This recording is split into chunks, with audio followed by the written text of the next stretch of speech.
চট্টগ্রামে গেল এক বছরে হত্যাকাণ্ডের ঘটনা ঘটেছে অন্তত 40টি।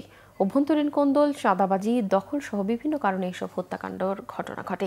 আইনশৃঙ্খলা পরিস্থিতি নিয়ে হতাশ রাজনৈতিক নেতারা, তবে তৎপর থাকার কথা বলেছেন নিরাপত্তা বাহিনীর সদস্যরা। চট্টগ্রাম থেকে নাসির উদ্দিনের তথ্য ও ছবিতে ডেস্ক রিপোর্ট।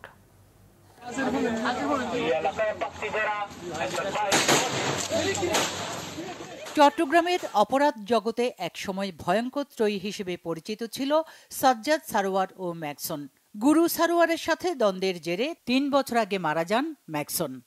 7 অক্টোবর বিএনপি কর্মী ও ব্যবসায়ী আব্দুল হাকিম প্রাইভেট কারে চট্টগ্রাম থেকে ফেরার পথে একদল সন্ত্রাসীর এলোপাতাড়ি গুলিতে নিহত হন। তবে সারা দেশে চাঞ্চল্য সৃষ্টি করে গেল 5 নভেম্বর চট্টগ্রাম 8 আসনের বিএনপি মনোনীত প্রার্থী এরশাদুল্লাহর গণসংযোগকালে গুলির ঘটনাটি। এতে এরশাদুল্লাহ সহ 3 জন গুলিবিদ্ধ হন। নিহত হয় সারোয়ার উদ্দিন বাবলা। গেল এক বছরে চট্টগ্রামে অন্তত 40টি খুনের ঘটনা হয়। এর মধ্যে সবচেয়ে বেশি সংঘর্ষ, গুলি ও হত্যার ঘটনা ঘটেছে রাউজানে। জুলাই আন্দোলনে অংশ নিয়ে 2024 সালের 27 জুলাই গ্রেফতার হন সারোয়ার।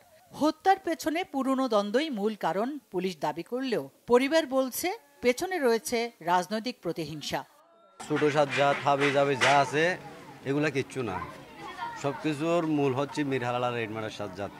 সরার বাবলা একটা সময় বুঝছে যে না, আমি আর এই পথে থাকবো না, আমি আমার পথে চলে আসবো। এখন সাজ্জাদের মূল শক্তি ছিল সরার বাবলা, ওনার মাধ্যমে উনি এইসব কাজ একসময় করতো, কিন্তু এখন এটা পারতেছে না ওনার দ্বারাই। আবার উনি না করলেও আর কারো দিয়ে করাইলেও সরার বাবলার কারণে এটা পারতেছে না। পরিবারের এমন অভিযোগ অস্বীকার করেছেন বিএনপির বিভাগীয় সাংগঠনিক সম্পাদক মীর হেলাল। এটা ব্যর্থতাটা কার? রাজনৈতিক দলের না, ব্যর্থতাটা হচ্ছে সরকারের এবং আইন শৃঙ্খলা রক্ষাকারী বাহিনীর। এই জায়গায় যেন আমরা সরে না যাই, আমরা যেন বিভ্রান্ত না হই। মানে এমনভাবে বলছে মনে হয় দোষটা বিএনপি সেফটি দিতে পারে, বিএনপি তো সরকারে নেই। যদি অপরাধ নিয়ন্ত্রণে রাজনৈতিক নেতৃত্বকে এগিয়ে আসার কথা বললেন চট্টগ্রাম রেঞ্জ ডিআইজি। এখানে রাজনৈতিক একটা মেরুকরণ আছে এবং রাজনৈতিক মেরুকরণের কারণে ঘটনাগুলো ঘটছে বলে আমাদেরও উপলব্ধির করি এবং আপনারা সেটাই ভাবছেন।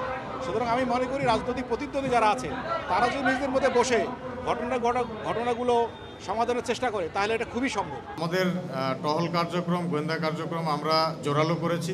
অন্যান্য আইন শৃঙ্খলা রক্ষাকারী বাহিনী, গোয়েন্দা সংস্থা সবাই মনিটর করছে, সবাই সর্বোচ্চ চেষ্টা করছি। হত্যার ঘটনায় জড়িতদের ভাড়াটে খুনি জানিয়ে অপরাধীদের দ্রুত আইনের আওতায় আনা হবে বলে জানায় সিএমপি। এদের কোনো দলীয় কোনো আদর্শগত অবস্থা বলে হায়ার কিলার, তো এদেরকে গ্রেপ্তার করাটা সময়ের ব্যাপার মাত্র।